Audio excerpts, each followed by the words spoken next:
Hello, my name is Shakti and I will be taking your physics classes here in SIT classes. आज के lecture में हम Newton's laws of motion का basic applications देखेंगे और ये लेक्चर नंबर 2 है। लेक्चर नंबर वन में हमने न्यूटन्स लॉज ऑफ मोशन के बेसिक कंसेप्ट जो था उसको समझने की कोशिश की थी। तो बेसिक कंसेप्ट्स देखे थे, उसके बाद फिर मोमेंटम, कंजर्वेशन ऑफ मोमेंटम, इन सब के बारे में देखे थे और फिर कंजर्वेशन ऑफ मोमेंटम से रिलेटेड कुछ जो केसेस हैं जैसे रॉकेट प्रपल्शन हो गया, ठीक है, और भी कुछ एग्जांपल्स हो गए, तो उसको ब्रीफली हमने देखा था। ठीक है, तो अब जो ये न्यूटन्स लॉज हैं उनके बेसिस पे कुछ एप्लीकेशंस हैं जिसको इस लेक्चर में देखेंगे। ओके, तो आज का लेक्चर प्रॉब्लम होता है, तो इसका पहले वाला जो लेक्चर 1 है उसको जाकर के फिर से देख सकते हो, लेक्चर 1 देख सकते हो, है ना। कांटेक्ट होना ज़रूरी है, एक्ट करने के लिए कांटेक्ट होना ज़रूरी है। और फील्ड फोर्सेस क्या था? फील्ड फोर्सेस था जिसको एक्ट करने के लिए कांटेक्ट होना ज़रूरी नहीं है, नो कांटेक्ट। ठीक है, फॉर एग्जाम्पल है ना इलेक्ट्रोस्टैटिक फोर्स मतलब ये कौन सा फोर्स? बिटवीन चार्जेस वाला। ठीक है, like charges repel, charges attract each other, तो बिटवीन चार्जेस जो ये फोर्स एक्ट करता है इसे कहते हैं इलेक्ट्रोस्टैटिक फोर्स। ऐसे ही तुम्हारा मैग्नेटिक फोर्स, ऐसे ही तुम्हारा हो गया ग्रेविटेशनल फोर्स। इन सब फोर्स को एक्ट करने के लिए, ठीक है, इन सब फोर्स को एक्ट करने के लिए तुम्हारा कांटेक्ट होना ज़रूरी नहीं है, जबकि ये कांटेक्ट फोर्सेस में क्या है, इसके लिए कांटेक्ट होना ज़रूरी है। जैसे अगर किसी चीज़ को हम पुश कर रहे हैं फिजिकली, या फिर पुल कर रहे हैं किसी चीज़ को फिजिकली, ओके, या फिर तुम्हारा जो ब्रेक्स लगा रहे हैं, तो इन सब के लिए तुम्हारा क्या है, कांटेक्ट होना ज़रूरी है। ओके, तो अब हम देखते हैं कि ये जो कांटेक्ट होने के वजह से क्या क्या फोर्सेस उमड़ के आती है, इन सब को समझने की कोशिश करते हैं। ओके, तो that force is your normal force. अब जैसे देखो, ये तुम्हारा टेबल है और टेबल के ऊपर तुम्हारा एक बुक रखा हुआ है। ओके, ये बुक रखा हुआ है और इस बुक का मास जो है m। अब अर्थ क्या करेगा? अर्थ जो है, ठीक है, अर्थ जो है ये तुम्हारा टेबल है ऐसे करके, ठीक है, अर्थ जो है वो इसे खींच रहा है। अब एक्सेलरेशन ड्यू टू ग्रेविटी तो नीचे जी की तरफ काम कर ही रही है, जी, ठीक है, तो यहाँ पे ऐसे करके ये इस डायरेक्शन में तुम्हारा एक फोर्स काम कर रहा है जिसका वैल्यू हो गया तुम्हारा mg। तो ये जो mg फोर्स है ये किस पे एक्ट कर रहा है?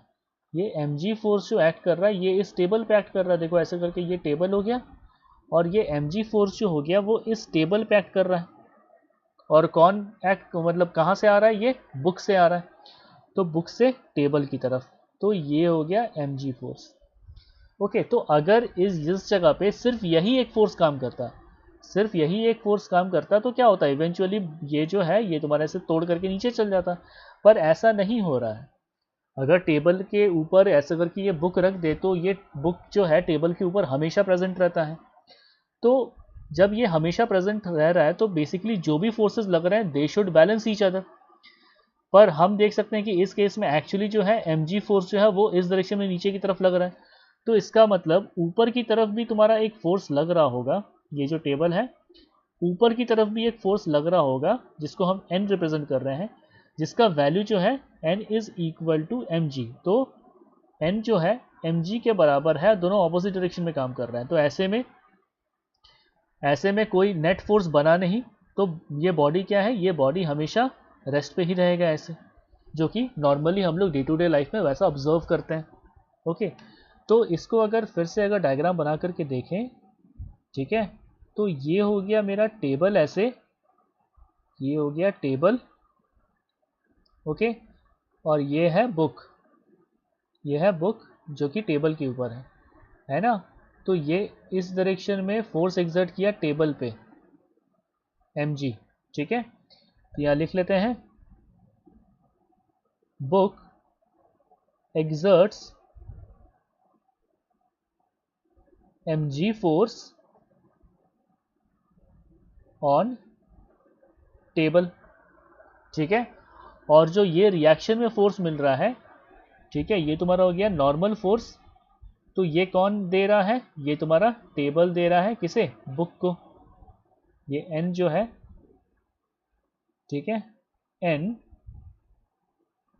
Force exerted by table on book, ठीक है। तो as per Newton's third law भी अगर ये तुम्हारा एक्शन है तो ये तुम्हारा रिएक्शन होगा, ठीक है। तो N is basically equal to mg, है ना। और ये दोनों क्या ऑपोजिट डायरेक्शन में काम कर रहे हैं। mg फोर्स जो है वो बुक के द्वारा टेबल पे एक्ट कर रहा है, और N जो फोर्स है ये टेबल के द्वारा बुक पे एक्ट कर रहा है, ठीक है। और N फोर्स जो है इसको जनरली बोलते हैं नॉर्मल फोर्स, ठीक है, या फिर तुम्हारा रिएक्शन भी बोल लो, एक ही बात है।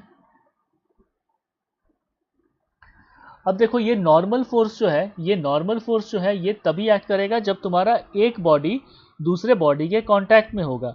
तो अगर ये जो दोनों के बीच का जो इंटरफेस है, ये तुम्हारा बुक है और ये तुम्हारा टेबल है, इन दोनों के बीच का इंटरफेस को जूम करके अगर देखें यहाँ पे, तो ये जो अपसाइड डाउन ऐसे करके ये फोर्सेस दिख रही है, ये कौन सा फोर्सेस है? mg वाला फोर्स है जो कि तुम्हारा बुक एग्जर्ट कर रहा है टेबल पे। और रिएक्शन में क्या मिल रहा है? देखो ये वाले फोर्स जो वर्टिकली ऊपर की तरफ काम कर रहे हैं। तो ये बेसिकली किसे रिप्रेजेंट किया? n।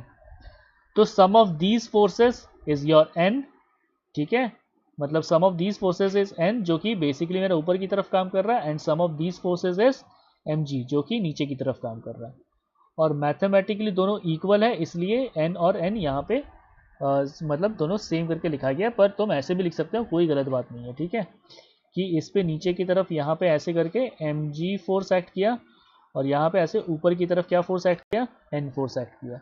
और मैथमेटिकली क्या हो गया कि n is basically equal to mg। तो ये था तुम्हारा नॉर्मल रिएक्शन फोर्स, ठीक है, जिसको यहाँ पे n से रिप्रेजेंट कर रहे हैं, ठीक है। और ये नॉर्मल रिएक्शन फोर्स कहाँ पे होगा? ड्यू टू, मतलब ये तुम्हारा कॉन्टैक्ट फोर्स है, कॉन्टैक्ट नहीं हुआ तो नॉर्मल फोर्स नहीं होगा, ठीक है। तो it arises due to contact, ठीक है। और ये कहाँ पाया जाएगा? एट द पॉइंट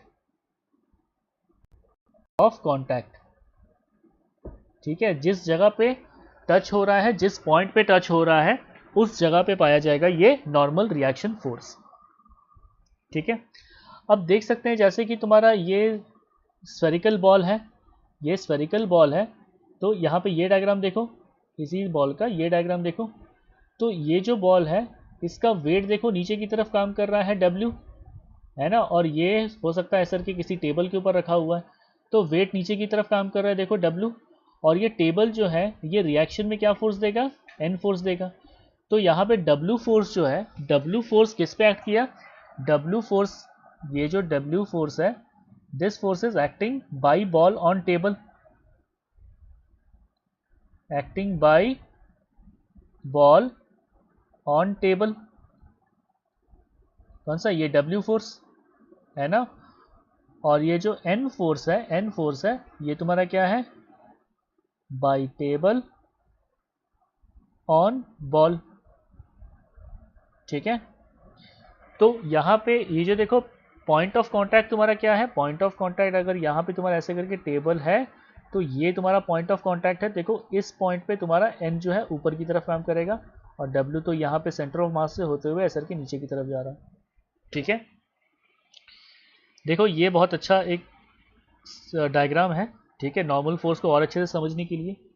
तो बेसिकली देखो ऐसे करके एक रेक्टेंगुलर ब्रिक है जो कि दो वॉल, मतलब ऐसे करके यू शेप्ड वॉल है, इसमें इसके अंदर तुम्हारा ये प्रेजेंट है। तो देखो यहाँ पे ये तुम्हारा एक पॉइंट ऑफ कांटेक्ट है, यहाँ पे देखो ये तुम्हारा एक पॉइंट ऑफ कांटेक्ट है, ये तुम्हारा एक सेकंड पॉइंट ऑफ कांटेक्ट है, और ये तुम्हारा एक और थर्ड पॉइंट ऑफ कांटेक्ट है। तो इस पॉइंट ऑफ कांटेक्ट पे नॉर्मल रिएक्शन फोर्स काम करेगा, देखो इस डायरेक्शन पे, एक यहाँ पे इस डायरेक्शन पे काम करेगा, और यहाँ पे इस डायरेक्शन पे काम करेगा, ठीक है। तो ये जो इस केस में जो नॉर्मल रिएक्शन फोर्स है, इस केस में जो नॉर्मल रिएक्शन फोर्स है, ठीक है, जैसे ऐसे करके यू शेप्ड कंटेनर था ऐसे करके, और इसके अंदर ये ब्लॉक रखा हुआ है यूं,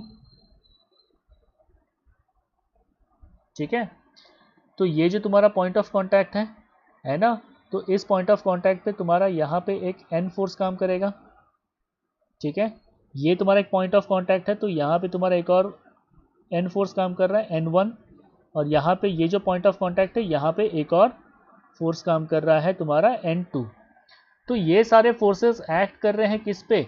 these forces are due to wall on the block, due to wall on the block, ठीक है। अब जैसे अगर इसका उल्टा देखें तो ये तो एक्शन फोर्स हो गया, तो इसका रिएक्शन फोर्स क्या होगा?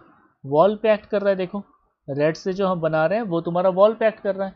ये अगर मेरा एक्शन फोर्स है तो इसका रिएक्शन फोर्स क्या होगा? देखो इस तरफ काम कर रहा है, ये तुम्हारा हो गया एन। ये अगर एक्शन फोर्स है तो इसका रिएक्शन फोर्स क्या हो जाएगा? N1, सॉरी, ठीक है। तो दीज आर फोर्सेस, ठीक है, दीज आर फोर्सेस जो कि तुम्हारा कहाँ पे एक्ट कर रहा है? Due to block on the wall, ठीक है। तुम्हारा N, N1, N2 are forces due to block and acting on the wall, okay. और यहाँ पे ये जो था, ये कौन कौन से फोर्सेस हैं? N है, फिर N1 है, और तुम्हारे N2 है, ओके। तो हम देख सकते हैं, और जो इसका जो वेट होगा, वेट कहाँ काम कर रहा है? वेट इसका सेंटर ऑफ मास मान लो अगर यहाँ पर है तो वेट तुम्हारा ऐसे कुछ काम कर रहा होगा, ओके, वेट तुम्हारा ऐसे काम कर रहा है। तो हम देख सकते हैं कि जैसे यहाँ पे वेट और नॉर्मल रिएक्शन फोर्स तुम्हारा एक ही लाइन में था, ठीक है। इस केस में तुम्हारा क्या था? ऐसे करके ये बॉल है, यहाँ पे ऐसे करके ये टेबल है, वेट जो है इस डायरेक्शन में काम कर रहा है ना, और नॉर्मल रिएक्शन जो है वो इस पॉइंट ऑफ कांटेक्ट से ऐसे करके इस डायरेक्शन में काम कर रहा था। तो इस केस में क्या था कि normal force N and W were acting on same line, ठीक है। पर हम यहाँ पे देख सकते हैं कि वेट जो है ये तुम्हारा कहीं और काम कर रहा है। देखो वेट तुम्हारा इधर काम कर रहा है, ये नॉर्मल फोर्स देखो इस लाइन ऑफ एक्शन के अलोंग काम कर रहा है, ये लाइन ये देखो इस लाइन के अलोंग काम कर रहा है, और ये जो है ये नॉर्मल रिएक्शन ये इस लाइन के अलोंग काम कर रहा है। तो यहाँ पे क्या W और N जो है वो तुम्हारे एक लाइन पे बिलोंग नहीं कर रहे हैं, ठीक है। तो यहाँ पे ये एक इंपॉर्टेंट पॉइंट हो गया, normal force may act or may not act along the direction of W. Normal force may act or may not act along the direction of W. Okay, तो ये था तुम्हारा नॉर्मल रिएक्शन फोर्स के बारे में, ये था तुम्हारा नॉर्मल रिएक्शन फोर्स के बारे में कुछ बेसिक्स, ठीक है। आगे चल करके तुम्हारा देखते हैं फ्री बॉडी डायग्राम, ठीक है। तो फ्री बॉडी डायग्राम में देखो क्या है, बेसिकली फ्री बॉडी डायग्राम कुछ नहीं है, जैसे इसके पहले वाले एग्जाम्पल में जो ऐसे के यू शेप का था, ऐसे करके ये वॉल था, ठीक है, और इस वॉल में ऐसे करके तुम्हारा एक ब्रिक प्रेजेंट है, ऐसे करके तुम्हारा एक ब्रिक प्रेजेंट है, ठीक है। और इस ब्रिक पे तुम्हारा इस डायरेक्शन पे तुम्हारा N2 फोर्स लग रहा था, इस डायरेक्शन में तुम्हारा N1 फोर्स लग रहा था, और इस डायरेक्शन में तुम्हारा N फोर्स लग रहा था,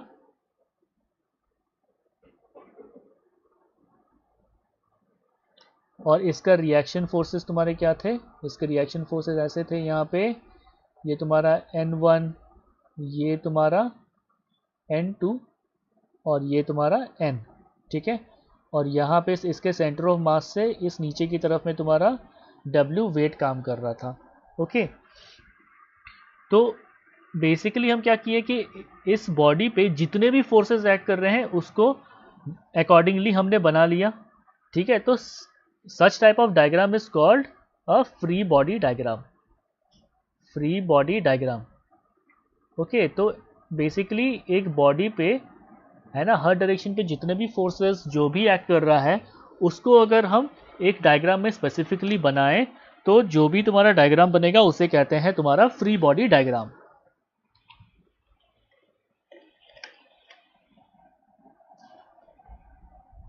तो देखो फ्री बॉडी डायग्राम में क्या है, that in this diagram the object of interest is isolated from its surrounding and interaction between the object and the surrounding are represented in terms of force, ठीक है।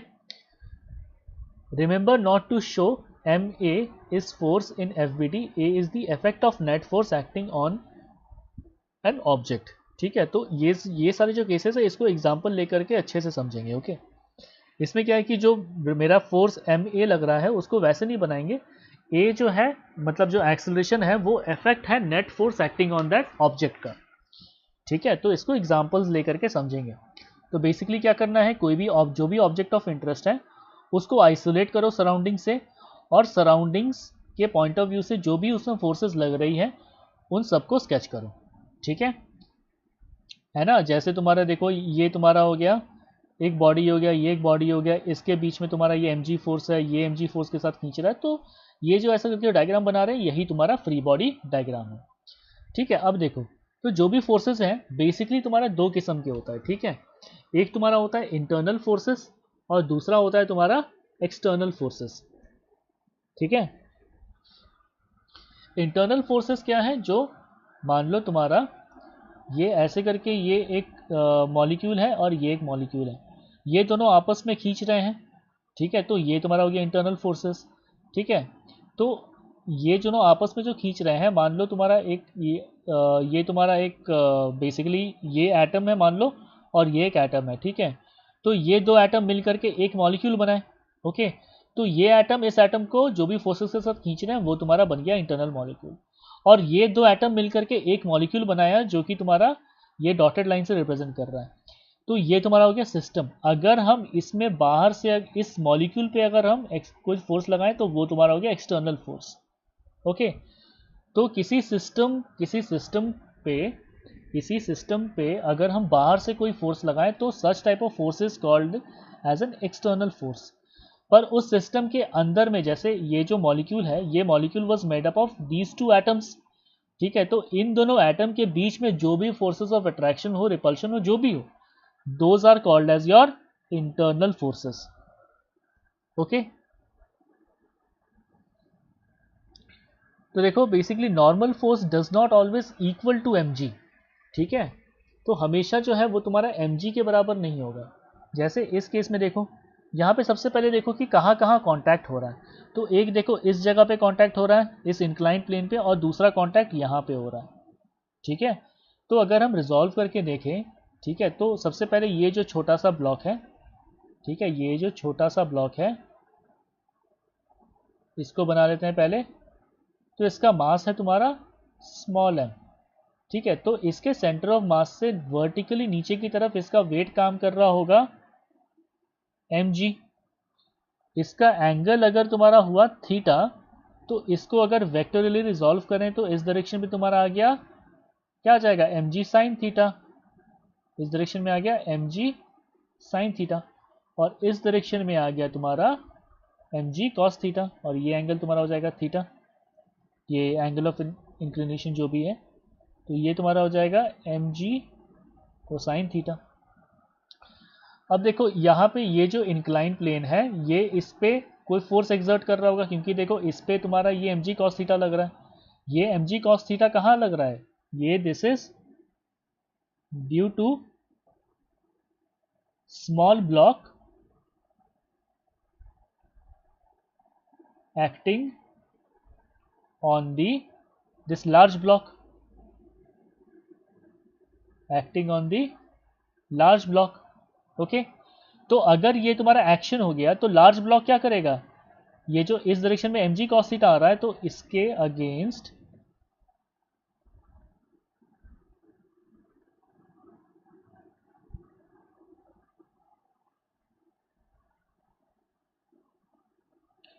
ठीक है, ये जो लार्जर ब्लॉक है, लार्जर ब्लॉक को red pen से बना रहे हैं, तो ये जो लार्जर ब्लॉक है, ये लार्जर ब्लॉक क्या एक्सपीरियंस करेगा, ये लार्जर ब्लॉक देखेगा कि इस डायरेक्शन से तुम्हारा mg cos थीटा आ रहा है, कौन सा, ये वाला फोर्स आ रहा है, तो ये इसको इसका रिएक्शन फोर्स देगा mg cos थीटा का, और ये रिएक्शन फोर्स हो गया n1, और ये n1 क्या लिख सकते हैं, this n1 is force due to large block,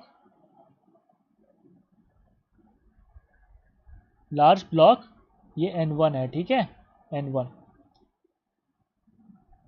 acting on small block, ठीक है, और ये क्या है, this is as a reaction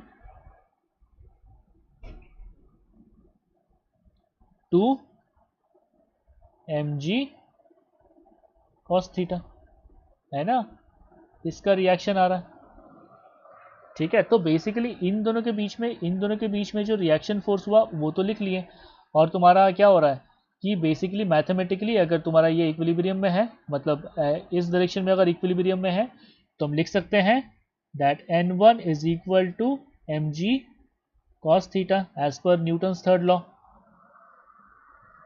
ठीक है। अब देखते हैं तुम्हारा ये जो तुम्हारा हॉरिजॉन्टल प्लेन है, ये जो तुम्हारा हॉरिजॉन्टल प्लेन है, इसके पॉइंट ऑफ व्यू से देखते हैं। तो हॉरिजॉन्टल प्लेन जो मेरा ऐसे है, तो इस पे इसके ऊपर तुम्हारा ये ब्लॉक है, तो यहाँ पे अगर कोई टेबल होगा तो वो किसका वेट एक्सपीरियंस करेगा, ये जो हॉरिजॉन्टल ब्लॉक है इसका वेट एक्सपीरियंस करेगा mg इस डायरेक्शन में, पर इसके ऊपर तो ये छोटा ब्लॉक भी है ना, इसके ऊपर ये छोटा ब्लॉक भी है, और इस छोटा ब्लॉक का मास कितना है m, तो इसका भी वेट तो इसके ऊपर काम कर रहा है, स्मॉल g mg, है ना। तो देखा जाए ये जो टेबल है, ठीक है, इसको इस तरफ में ही देखते हैं,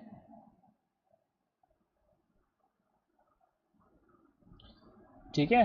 तो टेबल जो है, टेबल नेट कितना फोर्स एक्सपीरियंस कर रहा है नीचे की तरफ, टेबल जो है वो नेट जो फोर्स एक्सपीरियंस कर रहा है वो हो गया तुम्हारा capital mg plus small mg, इतना फोर्स एक्सपीरियंस कर रहा है, ठीक है, ये टेबल एक्सपीरियंस कर रहा है, और इसका रिएक्शन कितना हो जाएगा, रिएक्शन तुम्हारा हो जाएगा ऊपर की तरफ, ठीक है। ये ले लेते हैं इसको तुम्हारा n के बराबर, तो यहाँ पे मैथमेटिकली अगर तुम्हारा ये इक्विलिब्रियम में है तो as per Newton's third law लिख सकते हैं that n is equal to mg plus small mg, ठीक है। तो देखो नॉर्मल फोर्स अब समझ में आया, नॉर्मल फोर्स जरूरी नहीं कि हमेशा mg के बराबर हो, यहाँ पे देखो किसके बराबर है, mg cos थीटा के बराबर है, और यहाँ पे देखो किसके बराबर है, capital mg plus small mg के बराबर है, ठीक है। तो I hope this point is clear to you, okay. अब देखते हैं ये वाला केस, यहाँ पे क्या है कि देखो यहाँ पे 1 2 3 बॉल हैं, यहाँ पे एक जगह कांटेक्ट हो रहा है, यहाँ पे एक कांटेक्ट हो रहा है, यहाँ एक कांटेक्ट हो रहा है, और ये दोनों बॉल यहाँ पे और यहाँ पे कांटेक्ट कर रहे हैं, ठीक है। तो पहले देखते हैं ये जो बॉल जो आपस में ऐसे करके कांटेक्ट किए हुए हैं, तो इसमें सारे नॉर्मल फोर्सेस का बना लेते हैं, ठीक है। तो सबका FBD बनाते हैं, ठीक है, ये हो गया, यहाँ पे तुम्हारा एक ऐसा एक बॉल हो गया, ठीक है, और फिर तुम्हारा मतलब ये थोड़ा सा छोटा बन गया,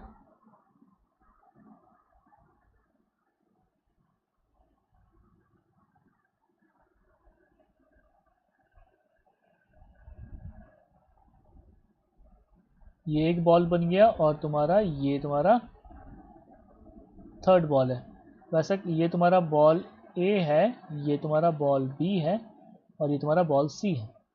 तो इन दोनों के बीच में तुम्हारा एक नॉर्मल रिएक्शन फोर्स होगा, क्योंकि ये देखो पॉइंट ऑफ कांटेक्ट है यहाँ पे, ठीक है। तो यहाँ पे ये हो गया तुम्हारा n1, ठीक है, और यहाँ पे तुम्हारा इसका रिएक्शन फोर्स हो गया n1, ये तुम्हारा एक पॉइंट ऑफ कांटेक्ट है, तो इस डायरेक्शन पे हो गया तुम्हारा एक N2 और यहाँ पे इसका रिएक्शन फोर्स हो गया तुम्हारा ये N2। ऐसे ये तुम्हारा एक पॉइंट ऑफ कांटेक्ट है, तो यहाँ पे तुम्हारा इस डायरेक्शन पे हो गया N3 और इसका रिएक्शन हो गया N3। तो हम देखें बॉल ए पे तुम्हारा कौन कौन सा फोर्स एक्ट कर रहा है, देखो N1 और N3 ये एक्ट कर रहा है। ठीक है, बॉल ए पे कौन कौन सा फोर्स एक्ट कर रहा है, देखो इस डायरेक्शन में एक आ रहा है N1 फोर्स, देखो ये वाला, और इस डायरेक्शन पे एक फोर्स आ रहा है, देखो ऐसे करके इस डायरेक्शन में आ रहा है तुम्हारा N3, है ना। तो देखो ये दोनों फोर्स वैसे ही करके बनाया गया है, और यहाँ पे नीचे की तरफ इसका खुद का वेट काम कर रहा है mg। ठीक है, तो इसको अगर सिंप्लीफाई करके बनाए तो देखो ये तुम्हारा हो गया इस डायरेक्शन पे N1 काम कर रहा है, ओके। इस डायरेक्शन पे तुम्हारा क्या काम कर रहा है, इस डायरेक्शन पे तुम्हारा N3 काम कर रहा है, और इस डायरेक्शन पे तुम्हारा क्या काम कर रहा है, mg काम कर रहा है। ठीक है, इसको प्रोड्यूस करें और बाई ज्योमेट्री लगा के देखें तो ABC एक इक्विलेटरल ट्रायंगल होगा। ठीक है, और यहाँ पे ये जो लाइन है ये इस इक्विलेटरल ट्रायंगल का जो एंगल है 60 डिग्री उसको बाइसेक्ट कर रहा है, तो ये एंगल तुम्हारा हो जाएगा 30 डिग्री और ये एंगल भी हो जाएगा तुम्हारा 30 डिग्री।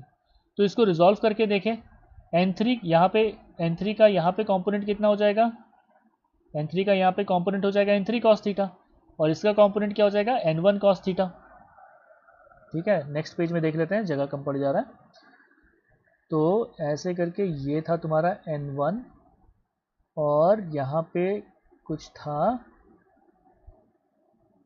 N3, और ये मेरा ऐसे डॉटेड लाइन था, और ये वर्टिकल डायरेक्शन में नीचे फोर्स काम कर रहा था mg, और ये एंगल है तुम्हारा 30 डिग्री और ये वाला रेस्पेक्टिव एंगल भी 30 डिग्री है। तो इस तरफ में तुम्हारा एक फोर्स काम कर रहा है, इसका हॉरिजॉन्टल कंपोनेंट क्या हो जाएगा N3 cos थीटा, और इसका कंपोनेंट इस डायरेक्शन में क्या हो जाएगा N1 cos थीटा।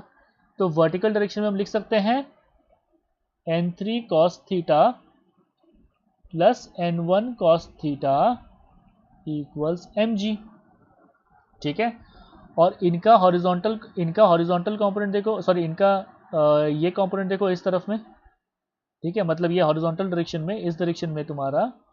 ठीक है, इसका कंपोनेंट क्या हो जाएगा N1 का हो जाएगा यहाँ पे N1 sin 30, और N3 का क्या हो जाएगा, N3 का हो जाएगा तुम्हारा N3 sin 30।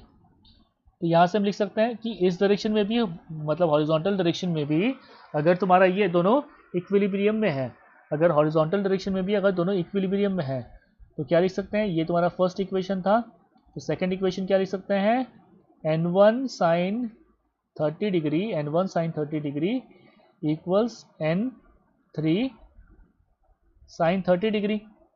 sin 30 कैंसिल, तो N1 is basically equals to N3, है ना। तो इसको मान लेते हैं n के बराबर, और ये हो गया तुम्हारा इक्वेशन 2, है ना। तो फ्रॉम 1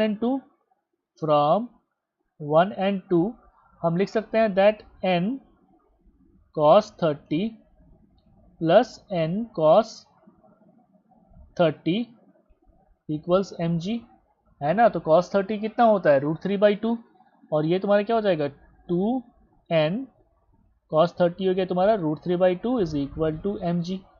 ठीक है, तो यहाँ से हम n का रेस्पेक्टिव वैल्यू निकाल सकते हैं, n इज इक्वल टू 2 और 2 कैंसिल हो गया, तो क्या आया mg अपॉन √3 आया।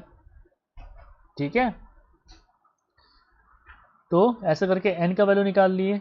अब देखो तुम्हारा जो, ठीक है, यहाँ पे ये जो पॉइंट ऑफ कांटेक्ट था, ठीक है, यहाँ पे देखो इसका वेट काम कर रहा है, इसका जो भी वेट है वो तुम्हारा यहाँ पे काम कर रहा है W, और यहाँ पे C, यहाँ पे जो है जो C बॉल है इस पॉइंट ऑफ कांटेक्ट पे W वेट इधर काम कर रहा है, तो इस पॉइंट पे नॉर्मल रिएक्शन फोर्स क्या हो जाएगा, वो तुम्हारा इसके अलॉन्ग हो जाएगा, और यहाँ पे जो नॉर्मल रिएक्शन फोर्स हो जाएगा वो इसके अलॉन्ग होगा।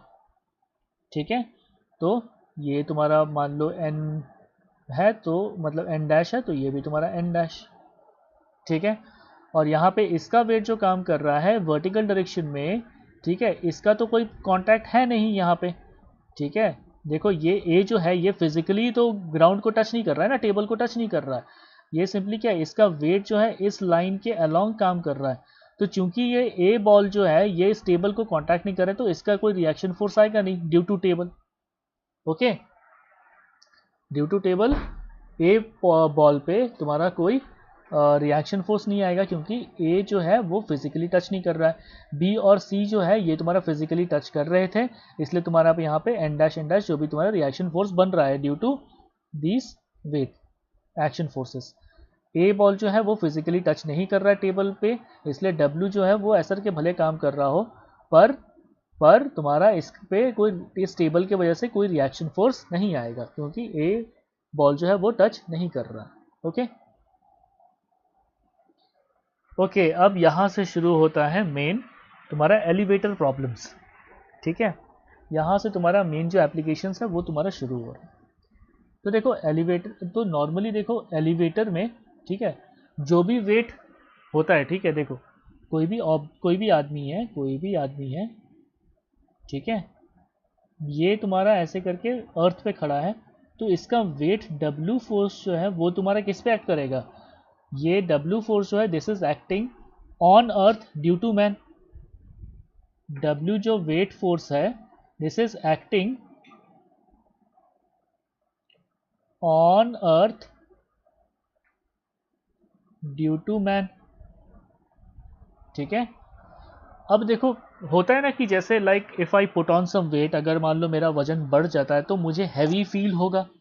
ठीक है, या फिर अगर मान लो इफ आई लूज वेट तो क्या होगा कि अगर इफ आई लूज वेट तो हमें हल्का फील होगा। ठीक है, तो हम जो खुद अपना वेट जो एक्सपीरियंस कर पा रहे हैं वो देखो ये W ये फोर्स नहीं है, क्योंकि ये फोर्स किस पे, ये जो वेट जो है ये W फोर्स ये किस पे एक्ट कर रहा है, this is acting on earth due to man. ठीक है, तो ये क्या, ये फोर्स मुझसे दूर जा रहा है, तो इसका रिएक्शन फोर्स कौन सा होगा, W का जो रिएक्शन फोर्स है वो तुम्हारा ऊपर की तरफ काम कर रहा होगा, ये तुम्हारा रिएक्शन फोर्स है। ठीक है, तो जो भी तुम्हारा रिएक्शन फोर्स है ऐसे करके मैन है, तो रिएक्शन फोर्स ये तुम्हारा एक्ट कर रहा है किस पे, this is due to earth, है ना, और ये तुम्हारा क्या हो जाएगा, एक्टिंग ऑन मैन। तो तुम जो अपना खुद को जो एक्सपीरियंस कर पा रहे हो, हल्का फील हो रहा है या फिर भारी फील हो रहा है, वो किस फोर्स के वजह से हो रहा है, नॉर्मल फोर्स की वजह से हो रहा है। ठीक है, तो हम यहां पे लिख देते हैं कि तुम्हारा वेट एक्सपीरियंस्ड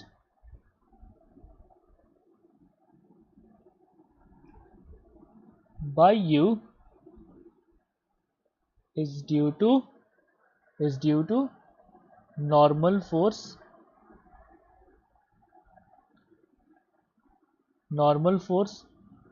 और रिएक्शन फोर्स। ठीक है, एक्सपीरियंस्ड बाय Q। ठीक है, तो जब लिफ्ट जो है वो तुम्हारा अगर मान लो रेस्ट पे है, जब तुम्हारा रेस्ट पे है तो ऊपर की तरफ में देखो ये नॉर्मल रिएक्शन फोर्स हो गया और नीचे की तरफ वेट काम कर रहा है mg। ठीक है, तो ये बेसिकली लिफ्ट जब रेस्ट पे है, मूव नहीं कर रहा है, तो एक्सेलरेशन भी ज़ीरो है। जब तुम्हारा एक्सेलरेशन ज़ीरो हो गया तो बेसिकली हम लिख सकते हैं क्या, कि तुम्हारा ये दोनों फोर्स एक दूसरे को बैलेंस कर रहा है, तभी तो एक्सेलरेशन ज़ीरो हुआ, क्योंकि फोर्स तुम्हारा बैलेंस हो रहे हैं। तो यहाँ लिख सकते हैं R is equal to mg। तो ऐसे में क्या, जो R जो है वो तुम्हारा रिएक्शन फोर्स है और mg जो है वो उसका एक्चुअल वेट है या ट्रू वेट है। तो R को यहाँ पे जो है उसको एपरेंट वेट लिख दिया गया है, बिकॉज वो तुम्हारा क्या है, weight experienced by you. Okay, it may or may not be actual to true weight. ठीक है, तो इसको तुम्हारा एपरेंट वेट से भी रिप्रेजेंट करते हैं। ओके, तो apparent weight is equal to actual weight in this case. Okay, अब देखो लिफ्ट जो है वो तुम्हारा कांस्टेंट वेलोसिटी के साथ मूव कर रहा है, ऊपर नीचे कहीं भी मूव करे कांस्टेंट वेलोसिटी के साथ। तो वेलोसिटी कांस्टेंट है तो एक्सेलरेशन फिर से जीरो हुआ। अब जब तुम्हारा एक्सेलरेशन जीरो हुआ तो एक्सेलरेशन जीरो मतलब क्या होता है कि फोर्सेस आर बैलेंस्ड, तभी तो तुम्हारा एक्सेलरेशन जीरो होगा। तो जब फोर्सेस बैलेंस हो रहे हैं तो तुम्हारा कौन कौन सा दो फोर्स काम कर रहा है यहाँ पे, R और mg। तो r is equal to m g. देख सकते हैं r is equal to m g, मतलब r क्या है, एपरेंट वेट है, और mg क्या है, एक्चुअल वेट है। दोनों एक दूसरे को बैलेंस कर रहे हैं। क्यों? क्योंकि एक्सेलरेशन 0 है। ओके, अब देखो यहाँ पे क्या है कि लिफ्ट जो है वो तुम्हारा ऊपर की तरफ एक्सेलरेटेड अपवर्ड्स, ठीक है। तो ये कौन सा केस है, lift accelerating upwards. Accelerating upwards, तो ये ऊपर की तरफ ए एक्सेलरेशन के साथ जा रहा है, ठीक है। तो नेट एक्सेलरेशन जो है, नेट एक्सेलरेशन जो है वो तुम्हारा ए है, और किस तरफ है, ऊपर की तरफ है।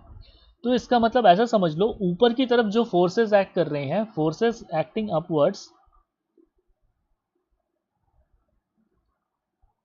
Acting up will be greater then forces acting down. Forces जो ऊपर की तरफ एक्ट कर रहे हैं तो वो तुम्हारा ग्रेटर होगा देन फोर्सेस एक्टिंग डाउन। तो इसको सिंपली हम ऐसे लिख सकते हैं कि फोर्सेस, तो बेसिकली यहाँ पे देखो इक्वल वाला सीन नहीं है, दोनों एक दूसरे को इक्वल नहीं है। अगर इक्वल होता तो फिर ए तुम्हारा क्या होता है, एक्सेलरेशन तुम्हारा 0 हो जाता, पर यहाँ पे एक्सेलरेशन 0 नहीं है। तो forces acting up minus forces acting down, ये तुम्हारा क्या हो जाएगा, ये तुम्हारा हो जाएगा नेट फोर्स के बराबर, ठीक है। ये तुम्हारा हो जाएगा नेट फोर्स के बराबर, और नेट फोर्स जो है, ठीक है, तो इसको हम फिर से लिख सकते हैं तुम्हारा like forces acting up minus forces acting down equals net force को क्या लिख सकते हैं कि जो भी जिस भी मास पे हम निकाल रहे हैं, मास इनटू नेट एक्सेलरेशन, और नेट एक्सेलरेशन यहाँ पे क्या है, ए। तो basically A is equal two forces acting up minus forces acting down upon mass, ठीक है। तो अब देखो ये इक्वेशन तुम्हारा ज़रूरी है यहाँ पे, ये इक्वेशन, ठीक है, ये वाला। तो यहाँ पे देख सकते हैं मास तुम्हारा क्या हो गया, देखो इसका ये जो ब्लॉक है, इसका जो भी मास है, ठीक है, इसका मान लो m मास है, ठीक है। अब मास इनटू नेट एक्सेलरेशन मेरा जो भी देखो यहाँ पे दिया हुआ है, तो mass into net acceleration is equal two forces acting up.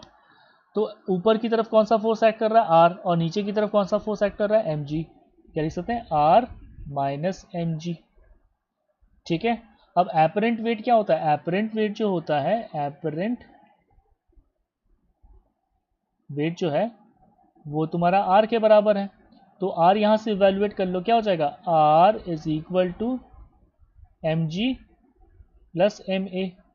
तो हम देख सकते हैं एम जी प्लस ए, ठीक है। तो अगर मान लो ये लिफ्ट रेस्ट पे होता, अगर लिफ्ट रेस्ट पे होता तो आर क्या था, एम जी के बराबर था। पर लिफ्ट जब ऊपर की तरफ ए एक्सेलरेशन के साथ जा रहा है तो आर क्या है, इसके बराबर है एम जी प्लस ए। तो यहाँ पे क्या हो रहा है, ये आर जो ये तुम्हारा बढ़ जा रहा है, इसलिए हम यहाँ पे क्या हो गया, apparent weight is greater then actual weight, ठीक है। तो लिफ्ट जब ऊपर की तरफ ए एक्सेलरेशन के साथ मूव करे तो apparent weight is greater then actual wait और ट्रू वेट, ठीक है। नेक्स्ट देखते हैं कि तुम्हारा देखो यहाँ पे फिर से v वेरिएबल है, और इस केस में क्या है, lift is accelerating upward with an acceleration of g। g तुम्हारा एक्सेलरेशन ड्यू टू ग्रेविटी है, और इस केस में क्या है, लिफ्ट ऊपर की तरफ जा रहा है, this is equal to net acceleration, okay, ऊपर की तरफ g। तो ऐसे में देखो क्या लिखे थे कि तुम्हारा mass into acceleration is equal two forces acting up, क्योंकि देखो a का डायरेक्शन ऊपर की तरफ है, ठीक है। Forces acting up r minus forces acting down mg, है ना। और यहाँ पे a जो है वो तुम्हारा g के बराबर है, तो क्या लिख सकते हैं mg equals r minus m g. तो r यहाँ से लिख सकते हैं ट्वाइस mg। तो अगर लिफ्ट रेस्ट पे होता तो r क्या होता, r तुम्हारा mg के बराबर होता, पर लिफ्ट ऊपर की तरफ g एक्सेलरेशन के साथ मूव कर रहा है, तो यहाँ पे लिख सकते हैं जो एपरेंट वेट है जो कि r है, apparent weight is equal to twice the actual weight. तो apparent weight is equal to twice the actual weight. ठीक है, इस केस में क्या है, लिफ्ट इज एक्सेलरेटिंग डाउनवर्ड्स। इस केस में लिफ्ट इज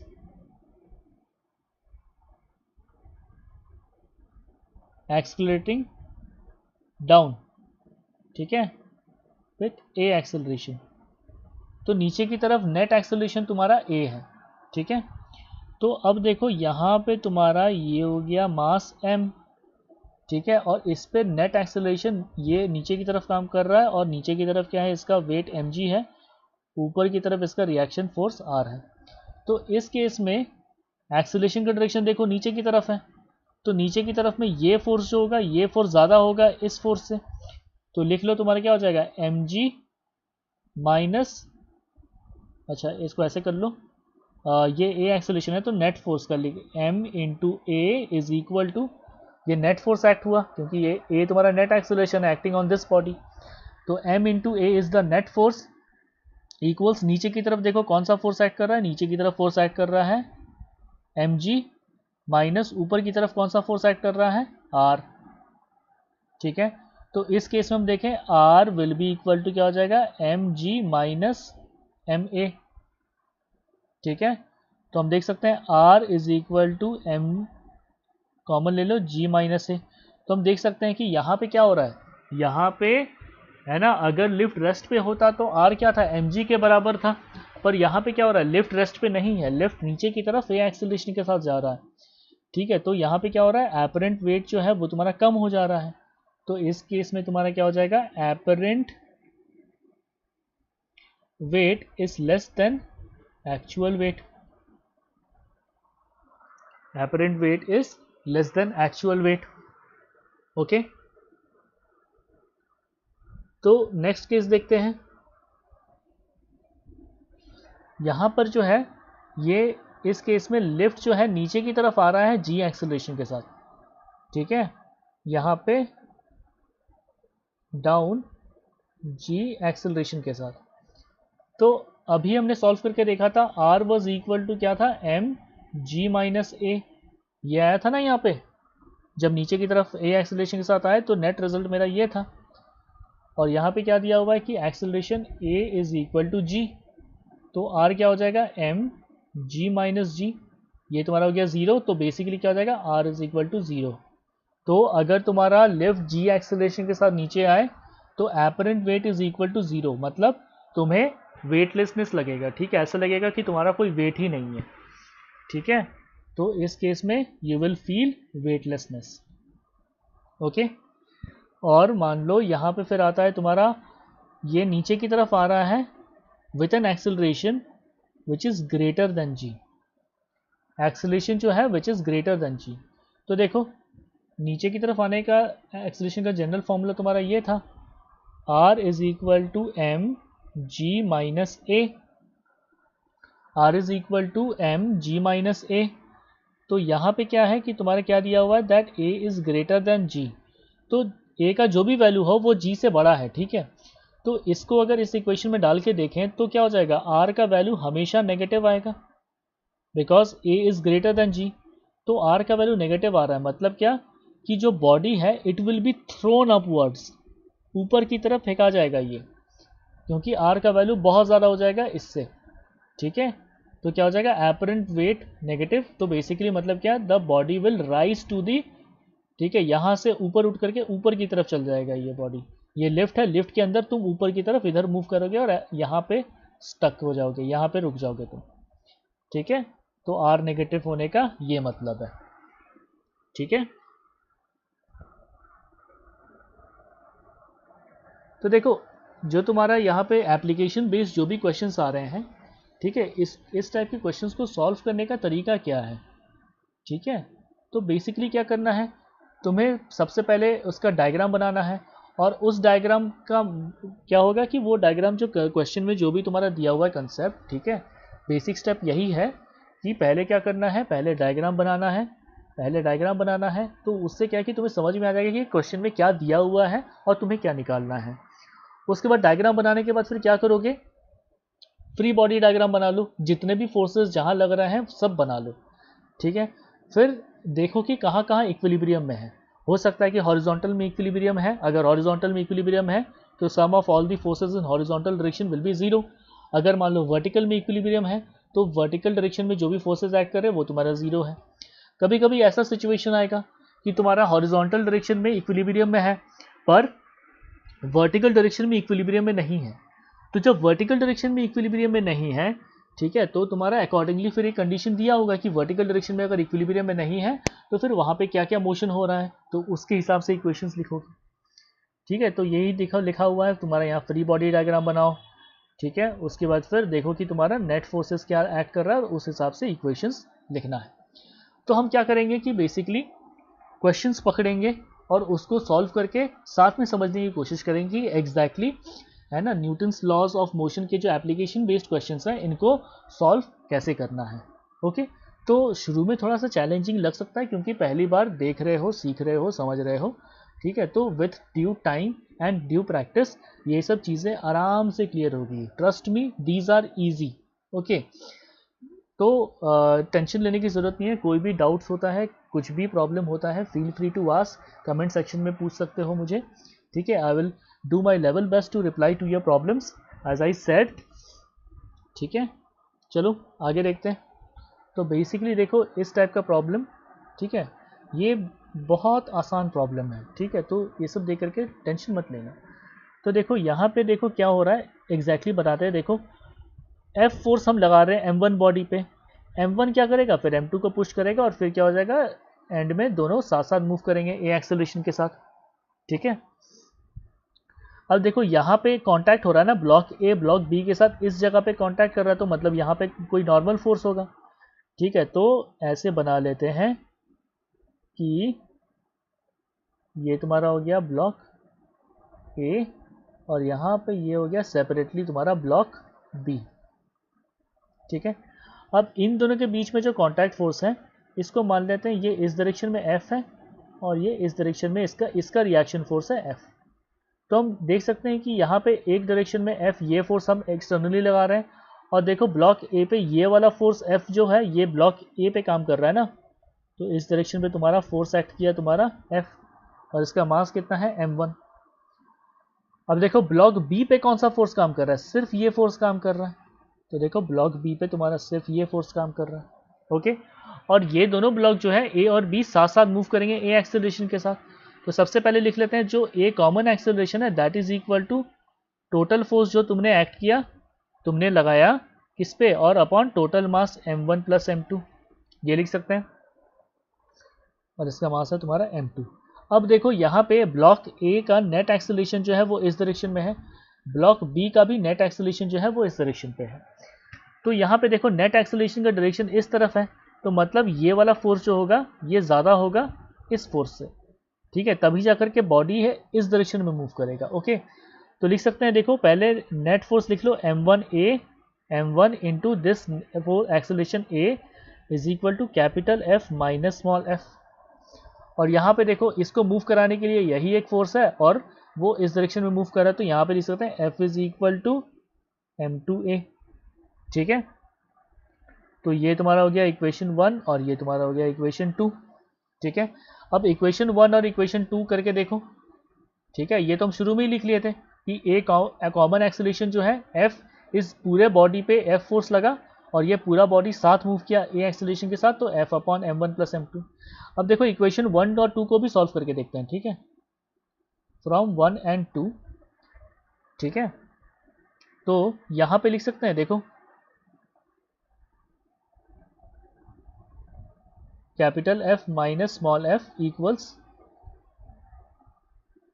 M1A और यहाँ पे स्मॉल f is equal to M2A।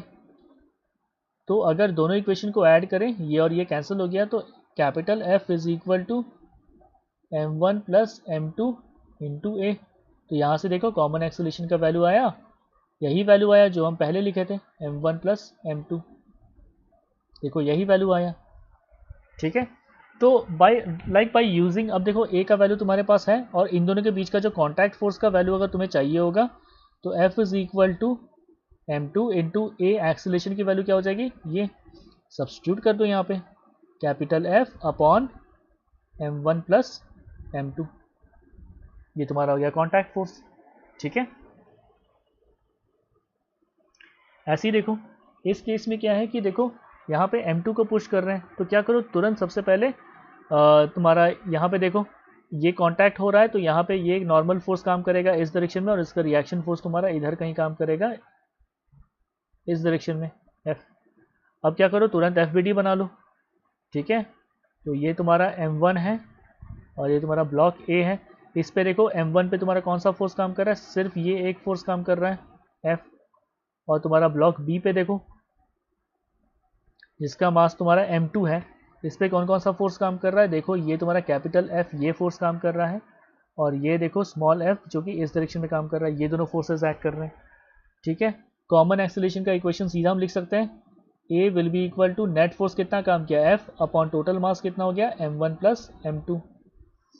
तो यहाँ से लिख सकते हैं F is equal to m1 into a, और यहाँ से क्या लिख सकते हैं capital F minus small f is equal to m2 into A.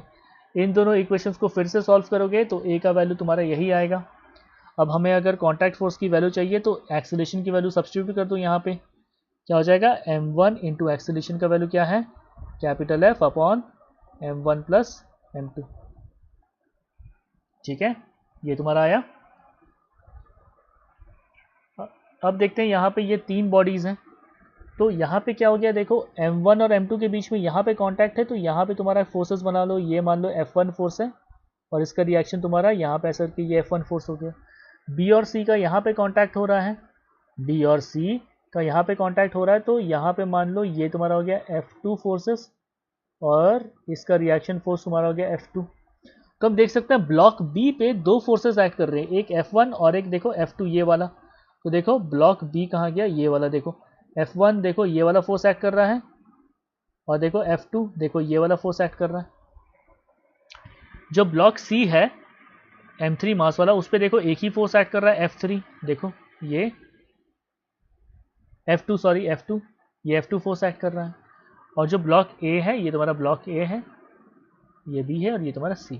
Block A पे देखो इस डायरेक्शन में कैपिटल F ये फोर्स काम कर रहा है, ये कैपिटल F ये फोर्स काम कर रहा है और ये देखो F1 ऑपोजिट डायरेक्शन में ये काम कर रहा है।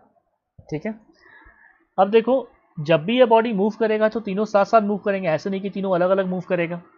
ठीक है, तो साथ साथ मूव करेंगे, तो यहाँ पे कॉमन एक्सेलरेशन लिख सकते हैं सीधा net force upon total mass of the bodies m1 plus m2 plus m3 लिख सकते हैं।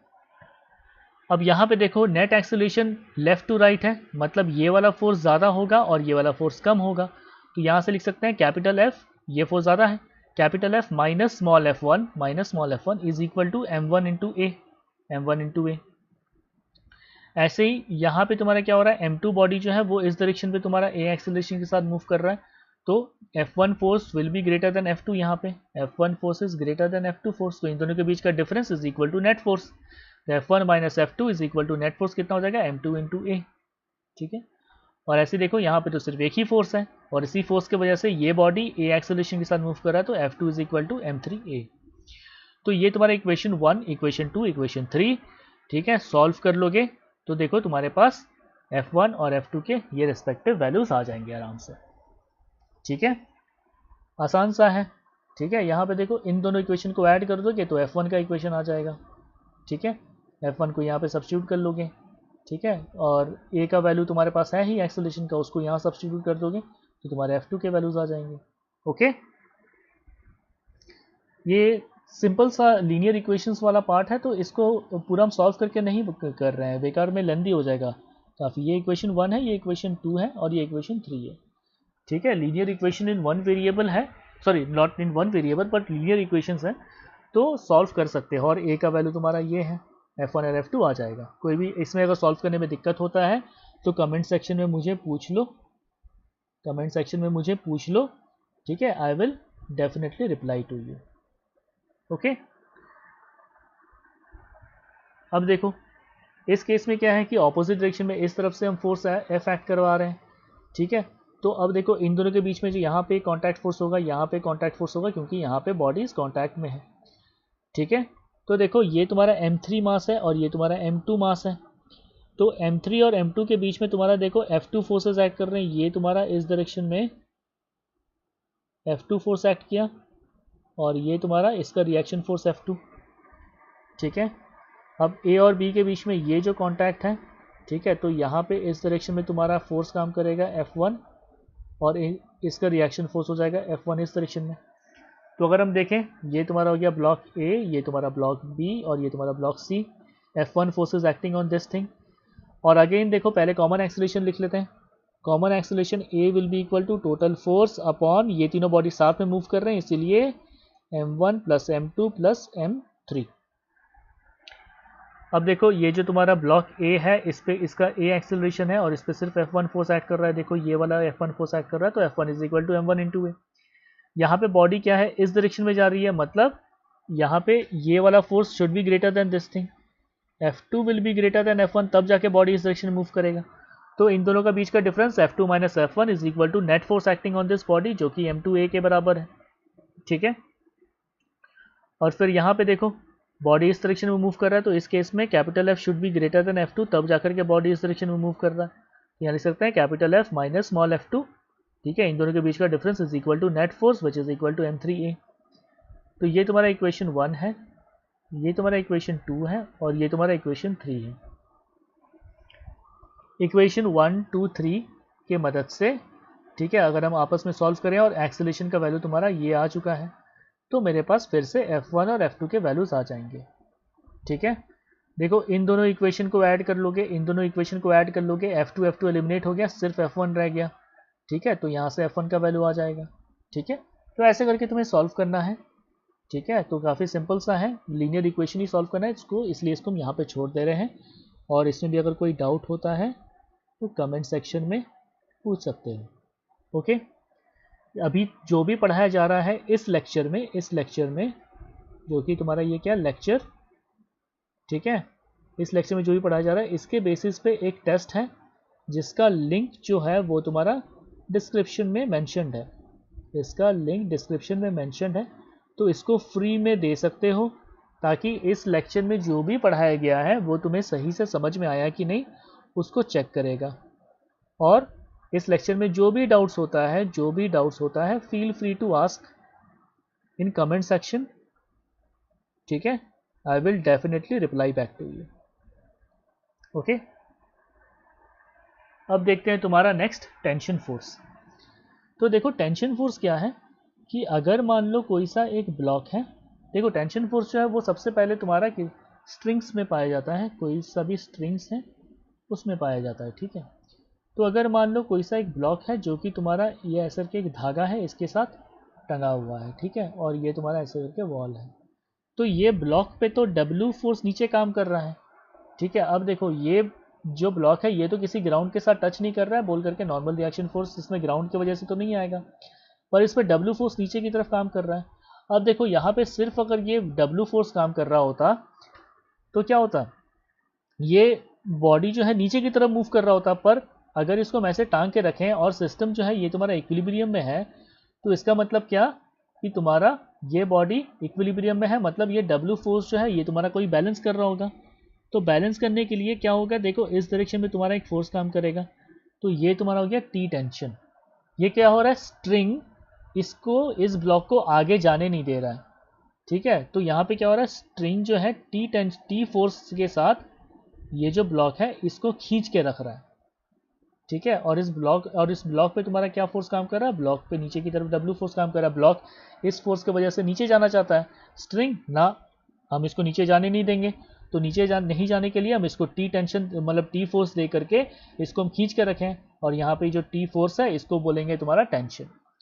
अब देखो ये जो स्ट्रिंग है, अब इस स्ट्रिंग में तुम्हारा सिर्फ ये T टेंशन फोर्स काम कर रहा है ना, ये देखो ये तुम्हारा ये स्ट्रिंग इज एक्टिंग, ठीक है, on block due to string. तो इस स्ट्रिंग के अंदर ये जो T टेंशन है, तो अब सिर्फ इस स्ट्रिंग के अंदर ये टी फोर्स अगर रहता तो क्या होता, ये फोर्स की वजह से ये सिकुड़ने लगता, पर ऐसा नहीं है। तो दिस इज अगेन यहाँ पे ये अगर एक्शन फोर्स है तो ये इसका रिएक्शन फोर्स हो गया, है ना। Again all these forces are acting on different bodies, ठीक है। जो मेरा ये जो मास है इस पे तुम्हारा फोर्स काम कर रहा है W नीचे की तरफ, ठीक है। और इसको नीचे नहीं जाने दे रहा है कौन, ये स्ट्रिंग नीचे नहीं जाने दे रहा है।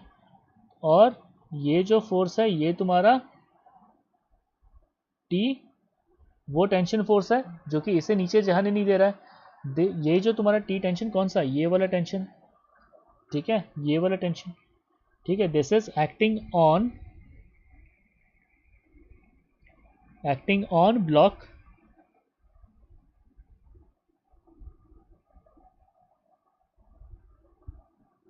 ड्यू टू स्ट्रिंग, ठीक है। और ये W फोर्स जो है this is acting on block, है ना, ड्यू टू अर्थ, ठीक है। और ये अगर एक्शन है ना, ये तुम्हारा क्या वॉल पे ऐसे करके लग रहा होगा ये फोर्स, तो इसका रिएक्शन तुम्हारा ये हो गया, ठीक है। तो ये टोटल कंसेप्ट था तुम्हारा टेंशन फोर्स का, ठीक है।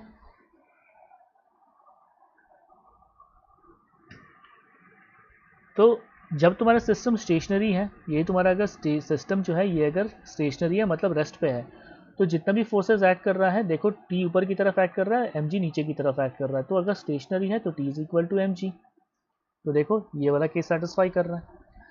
अगर ये सिस्टम ऊपर की तरफ मूव कर रहा है, a एक्सेलरेशन के साथ, तो ये फोर्स तुम्हारा ज़्यादा होना चाहिए और ये फोर्स तुम्हारा कम होना चाहिए, तभी जाकर के ये ऊपर की तरफ ए एक्सेलरेशन के साथ मूव करेगा। तो यहाँ पे क्या लिख सकते हैं, T minus m g equals net force क्या हो जाएगा, m इंटू ए। तो यहाँ पे इसको रीअरेंज करके लिख सकते हैं T equals m g plus ए।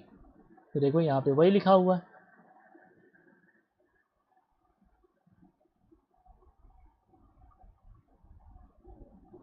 नेक्स्ट देखते हैं system moving down with A acceleration. तो इस केस में क्या है, सिस्टम जो है वो नीचे की तरफ ए एक्सेलरेशन के साथ नीचे जा रही है। तो इस केस में ये force mg force should be greater then t, mg force should be greater then t। तो इन दोनों के बीच का डिफरेंस क्या हो गया तुम्हारा, देखो mg minus T equals net force क्या हो जाएगा, ma। नीचे की तरफ ये फोर्स ज़्यादा है, ये फोर्स कम है, तभी जाकर के नीचे की तरफ आ रहा है। तो तुम्हारा क्या हो जाएगा यहाँ पे इस केस में T is equal to m g minus a. देखो ये इक्वेशन आया, ठीक है। तो ऐसे करके रेस्पेक्टिवली हम टेंशन फोर्सेस के अलग अलग वैल्यूज निकाल सकते हैं, ठीक है। अब अगर मान लो ऐसे करके एक पुली है, पुली में से ऐसे करके जो स्ट्रिंग है it is dangling in air, ठीक है, ये किसी से अटैच नहीं है। और इसका दूसरा एंड जो है वो तुम्हारा एक ब्लॉक के साथ अटैच्ड है जिसका वेट W है, ठीक है। तो अब देखो यहाँ पे कुछ कुछ पॉइंट्स हैं। इस स्ट्रिंग के अंदर जो भी टेंशन होगा वो इस पॉइंट पे हर जगह सेम रहेगा। टेंशन का value for a given string change नहीं करेगा। और अगर मान लो अलग अलग स्ट्रिंग है तो दोनों स्ट्रिंग में अलग अलग टेंशन के वैल्यूज हो सकते हैं या फिर सेम हो सकता है, इट डिपेंड्स अपॉन सिचुएशन। अब देखो अगर हम यहाँ पे ये स्ट्रिंग को अगर हम यहाँ से पुल नहीं करें तो क्या हो जाएगा, ये इस W फोर्स की वजह से पूरा का पूरा स्ट्रिंग स्लाइड करके नीचे गिरता चल जाएगा, ठीक है, पूरा का पूरा स्ट्रिंग स्लाइड करके नीचे गिरता हुआ चल जाएगा। तो अब हम क्या करेंगे, इसको रोकने के लिए क्या किए, यहाँ पे हम मान लो ऐसे करके नीचे की तरफ F फोर्स दे करके रखें। तो ये नीचे की तरफ हम स्ट्रिंग को ऐसे F फोर्स के साथ खींच रहे हैं, तो ये क्या हो जाएगा, इसका रिएक्शन स्ट्रिंग क्या करेगा, स्ट्रिंग मुझे खींचने की कोशिश करेगा, तो that is equal to T। तो यहाँ पे लिख सकते हैं फोर्स जितना हम लगाएंगे उतना T टेंशन डेवलप होगा। और जैसे कि हमने बताया कि इस स्ट्रिंग के अंदर अगर तुम्हारा T टेंशन फोर्स है तो हर पॉइंट पे तुम्हारा टेंशन का वैल्यू वही रहेगा। तो इस जगह में भी टेंशन का वैल्यू कितना होगा, T। तो अगर ये सिस्टम इक्विलिब्रियम में है तो यहाँ पे हम लिख सकते हैं T is equal to W। तो ये लिख सकते हैं T is equal to W। तो now F is equal to T and T is equal to W, तो इनडायरेक्टली लिख सकते हैं F is equal to W, ठीक है। तो टेंशन फोर्स से रिलेटेड आगे और भी क्वेश्चंस मतलब और भी एग्जांपल्स और भी सिनारियोज देखेंगे, सीखेंगे, साथ में समझेंगे। ठीक है, तो कभी भी कहीं कोई दिक्कत होता है तो feel free to ask in comment section. I will definitely try my level best to reply back to you. Okay, अब देखो tension in a hanging rope of mass ms। ठीक है, ये जो रोप है इसका मास, अब देखो ये रोप है जिसका मास ms है और ये हैंग कर रहा है ऐसे करके। तो इस टाइप के क्वेश्चन को सॉल्व करने के लिए क्या करो, सबसे पहले मास पर यूनिट लेंथ लिख लो।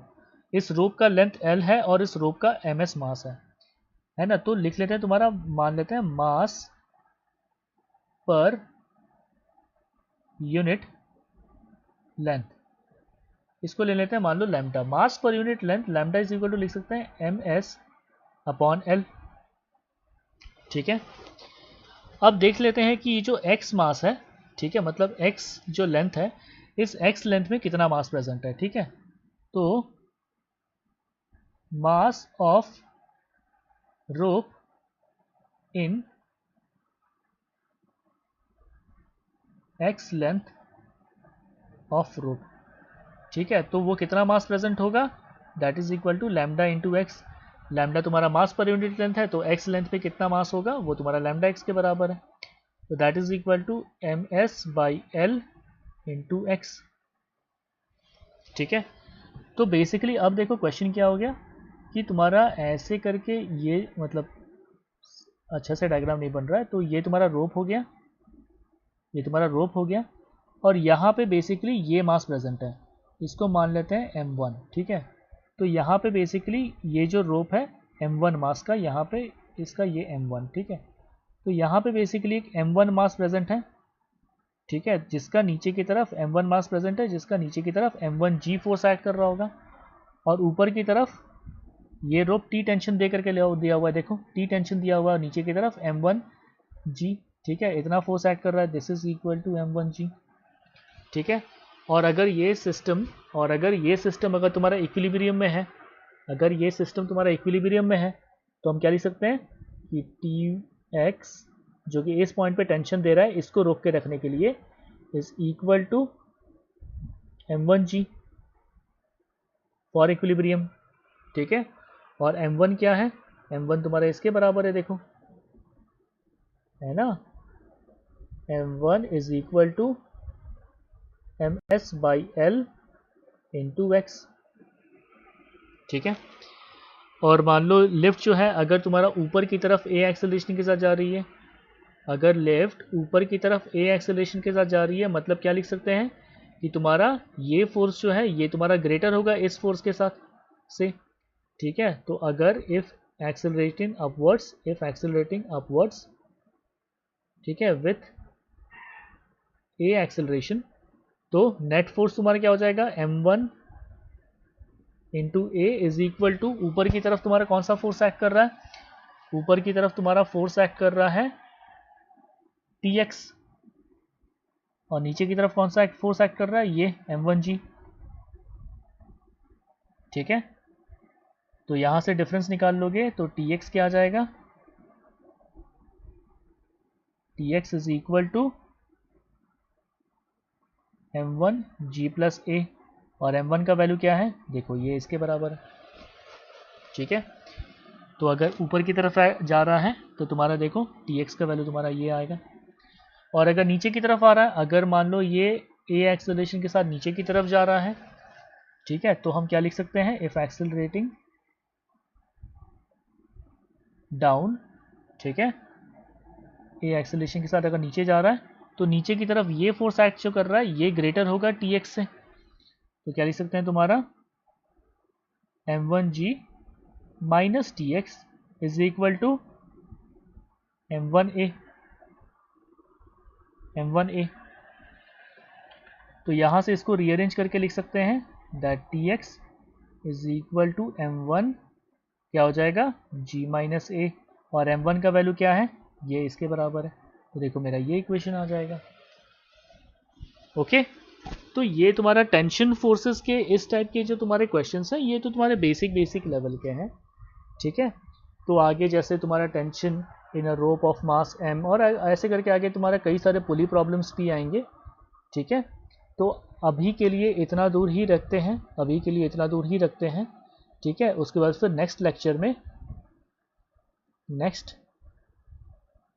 में ठीक है, टेंशन फोर्सेस को और डीपली समझने की कोशिश करेंगे, टेंशन फोर्सेस को, और इससे रिलेटेड तुम्हारा जो पुली सिस्टम्स हैं, ठीक है, पुली सिस्टम्स है, इसको भी और डिटेल में समझने की कोशिश करेंगे। ठीक है, तो यहाँ पे ये पूरे प्लेलिस्ट में न्यूटन्स लॉज ऑफ मोशन के बारे में सारा डिटेल सब कुछ बताया जाएगा। ओके, तो अगर वीडियो सब अच्छा लग रहा है तो please to like this video, subscribe to this channel. Okay, और इस वीडियो के डिस्क्रिप्शन में इस लेक्चर के बेसिस पे एक टेस्ट बनाया गया है